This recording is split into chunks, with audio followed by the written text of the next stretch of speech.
बर, काय घेणार? चहा, कॉफी की थंड? उत्तर उत्तर हवंय मला. तुझी हिम्मत कशी झाली माझ्या घरात घुसून सापळा पुरायची? मी पुरला?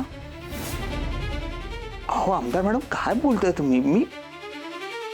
तुम्ही आमदार आहात, एवढी टाईट सिक्युरिटी आहे, तुमच्या नाकाखालून जाऊन कोण कशाला काय?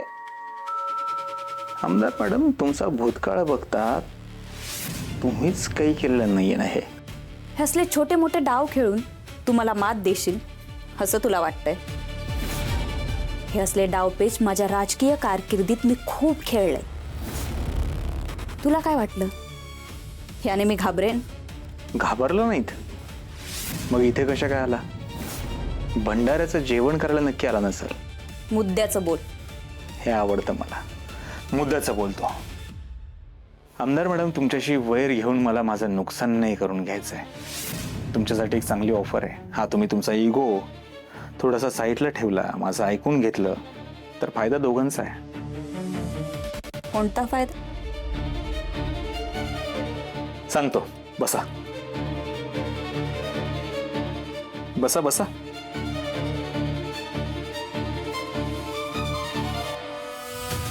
काय हवंय तुला? कशासाठी करतोयस हे सगळं? त्या आश्रमासाठीच ना? तुमच्यासाठी. काय? तुमच्यासाठी, माझ्यासाठी, आश्रमासाठी. आश्रम सुरू केल्यानंतर जसा माझा फायदा आहे तसा तुमचाही फायदा आहेच की. फायदा? तो कसा? कसं आहे, आज माझे 100 भक्त आहेत, उद्या 1000 होतील, परवा तेरवा ही संख्या वाढतच जाईल.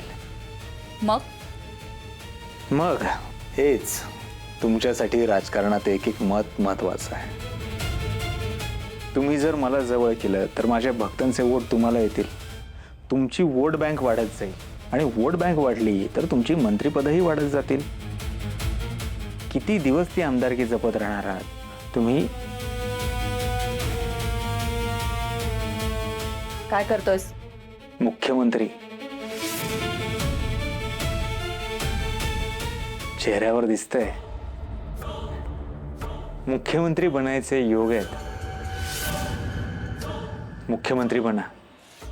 असंही आपल्या महाराष्ट्राला आत्तापर्यंत एकही महिला मुख्यमंत्री लाभलेली नाहीये.